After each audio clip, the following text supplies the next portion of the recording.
Hey, Flo here. Decided to try one last reading.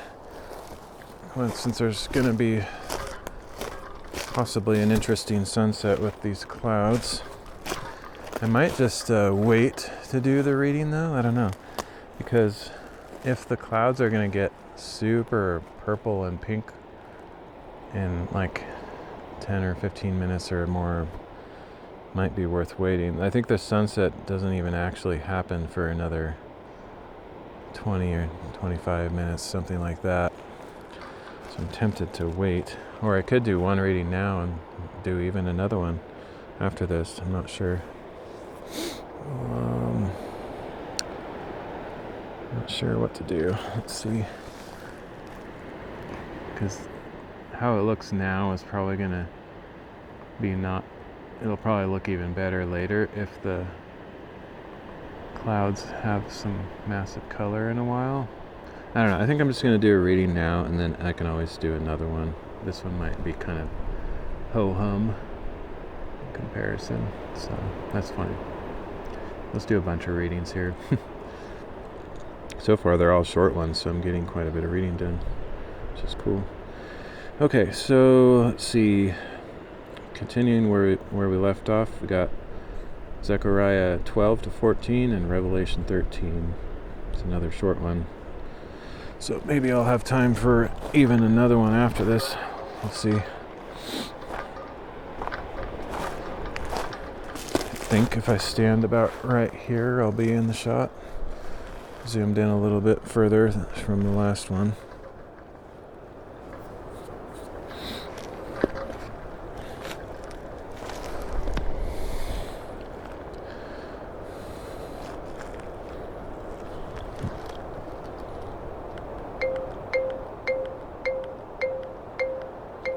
Can't remember if I marked that last spot where I was sitting. It's basically the same spot, but okay.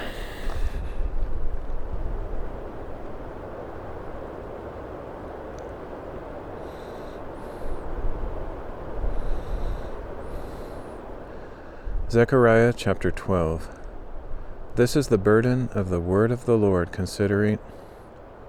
This is the burden of the word of. I can't talk now. This is the burden of the word of the Lord concerning Israel.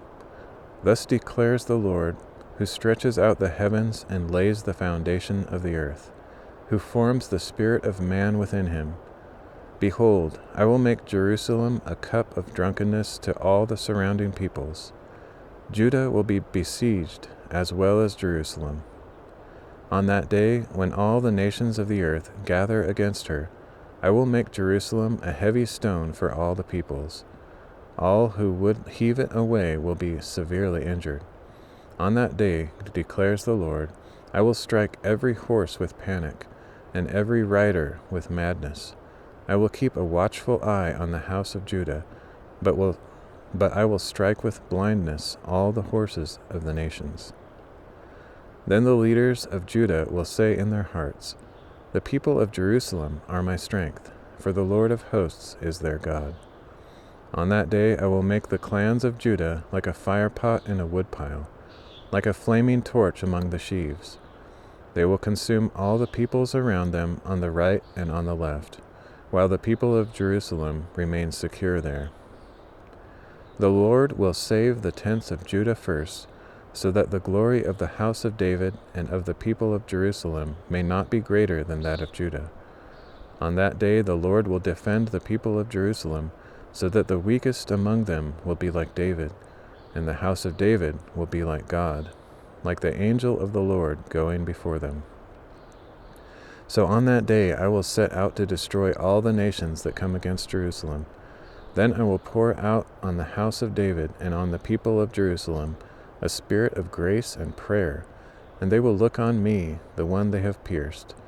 They will mourn for him as one mourns for an only child, and grieve bitterly for him as one grieves for a firstborn child. On that day the wailing in Jerusalem will be as great as the wailing of Hadad-Rimmon in the plain of Megiddo.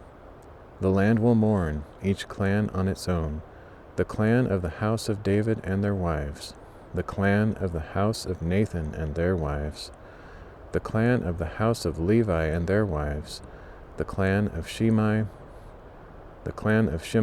and their wives, and all the remaining clans and their wives, the clan of Shimei and their wives, and all the remaining clans and their wives.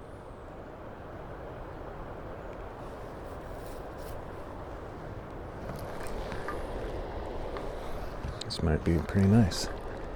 Clouds are getting arguably better.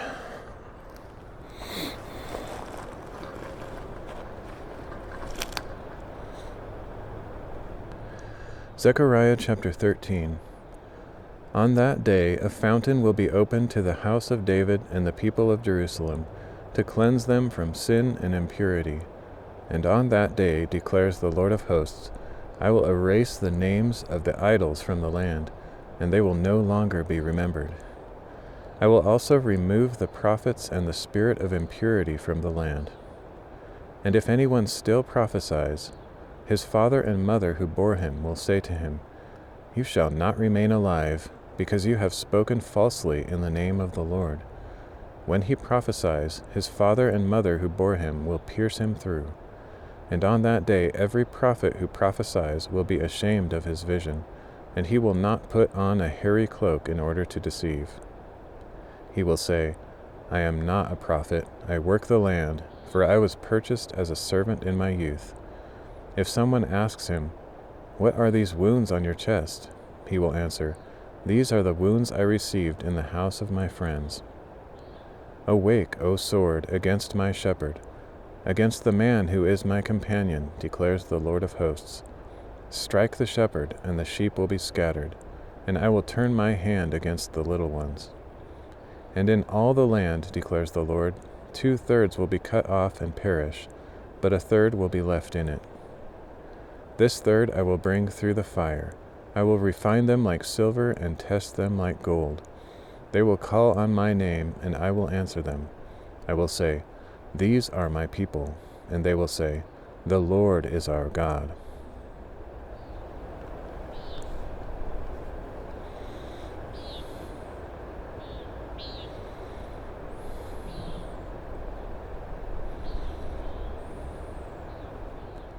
Zechariah chapter 14. Behold, a day of the Lord is coming, when your plunder will be divided in your presence. For I will gather all the nations for battle against Jerusalem, and the city will be captured, the houses looted, and the women ravished. Half of the city will go into exile, but the rest of the people will not be removed from the city. Then the Lord will go out to fight against those nations, as he fights in the day of battle. On that day his feet will stand on the Mount of Olives, east of Jerusalem, and the Mount of Olives will be split in two from east to west, forming a great valley, with half the mountain moving to the north and half to the south. You will flee by my mountain valley, for it will extend to Azal.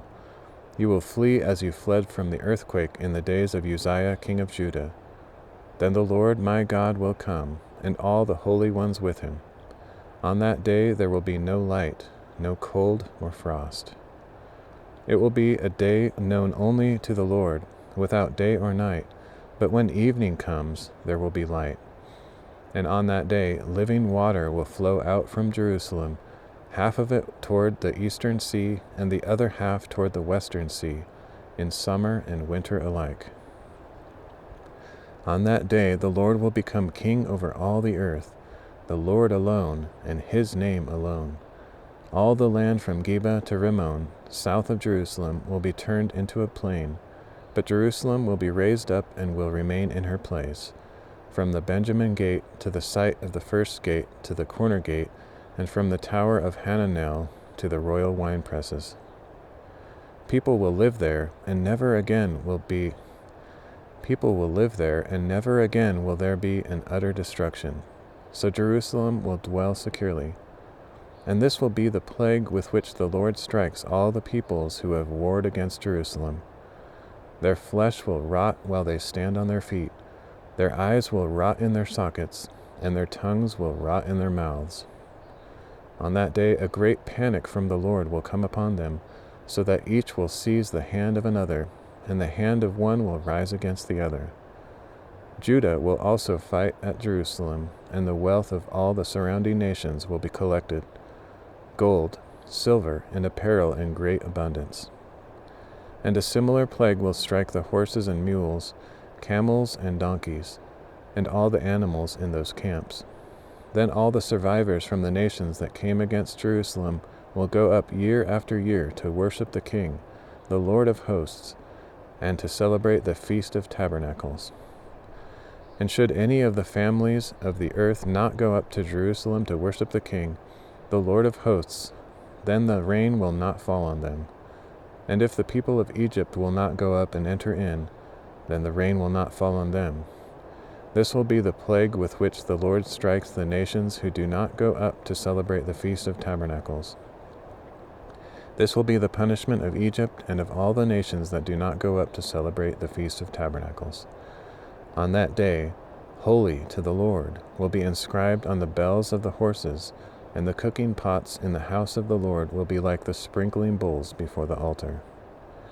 Indeed, every pot in Jerusalem and Judah will be holy to the Lord of hosts, and all who sacrifice will come and take some pots and cook in them.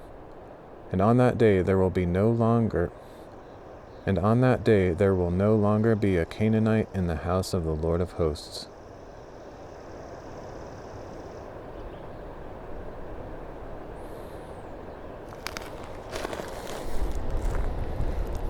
Got some nice clouds forming.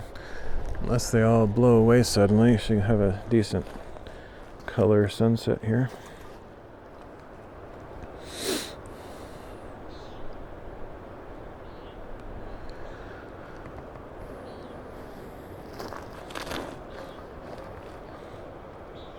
I hope I'm not standing too close to the center. Let's see what this looks like. Should be fine.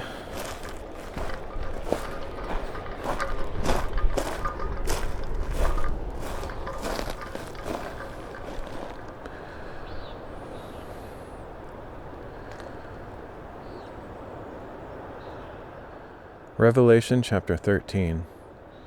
Then I saw a beast with 10 horns and 7 heads rising out of the sea. There were 10 royal crowns on its horns and blasphemous names on its heads. The beast I saw was like a leopard, with the feet of a bear and the mouth of a The beast I saw was like a leopard, with the feet of a bear and the mouth of a lion. And the dragon gave the beast his power, and his throne, and great authority. One of the heads of the beast appeared to be mortally wounded, but the mortal wound was healed, and the whole world marveled and followed the beast. They worshipped the dragon who had given authority to the beast, and they worshipped the beast, saying, "Who is like the beast, and who can wage war against it?" The beast was given a mouth to speak arrogant and blasphemous words, and authority to act for 42 months. And the beast opened its mouth to speak blasphemies against God and to slander his name and his tabernacle, those who dwell in heaven. Then the beast was permitted to wage war against the saints and to conquer them, and it was given authority over every tribe and people and tongue and nation. And all who dwell on the earth will worship the beast, all whose names have not been written from the foundation of the world in the book of life belonging to the Lamb who was slain. He who has an ear, let him hear. If anyone is destined for captivity, into captivity he will go. If anyone is to die by the sword he must be killed. Here is a call for the perseverance and faith of the saints. Then I saw another beast rising out of the earth. This beast had 2 horns like a lamb, but spoke like a dragon. And this beast exercised all the authority of the first beast, and caused the earth and those who dwell in it to worship the first beast, whose mortal wound had been healed. And the second beast performed great signs to cause even fire from heaven to come down to earth in the presence of the people. Because of the signs it was given to perform on behalf of the first beast, it deceived those who dwell on the earth telling them to make an image to the beast that had been wounded by the sword and yet had lived. The second beast was permitted to give breath to the image of the first beast, so that the image could speak and cause all who refused to worship it to be killed. And the second beast required all people, small and great, rich and poor, free and slave, to receive a mark on their right hand or on their forehead, so that no one could buy or sell unless he had the mark, the name of the beast, or the number of its name. Here is a call for wisdom. Let the one who has insight calculate the number of the beast, for it is the number of a man, and that number is 666.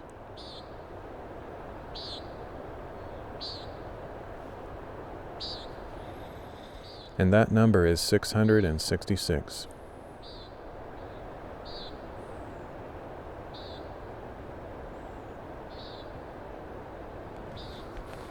It's interesting how it gives quite a bit of emphasis on having wisdom to calculate that number, and not just anyone will figure it out. It's kind of a mystery. That's why it's almost become a meme whenever you see that number. It's like, ooh, the mark of the beast. It seems like most people, even people that didn't grow up in the church, know that that's something from the Bible or something related to evil.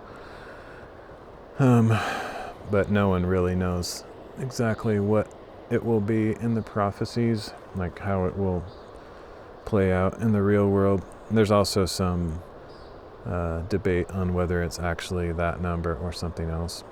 But that's why it says calculate the number, or the number of a man. That's kind of mysterious in a way, the way it describes it.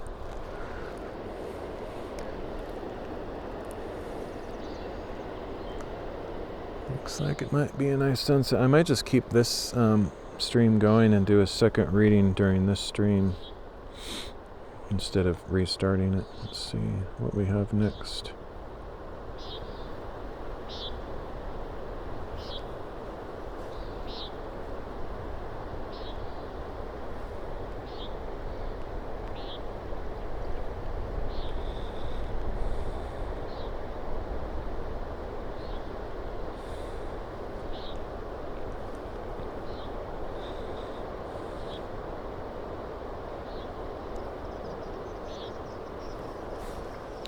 Yeah, we'll see. I think it'll be a nice sunset. I wish I could get a wider view, because those same clouds that you see here are going way over there and way over there. So if you were above where these trees are, you could see a far bigger picture. Let me see what it looks like in the camera. I don't think I could get anywhere fast enough to get a better view than what I already have, because I'm on my bike and I'd have to pack everything up, and by the time I got there, probably all be over. So I don't know how this will capture it. Probably not that great.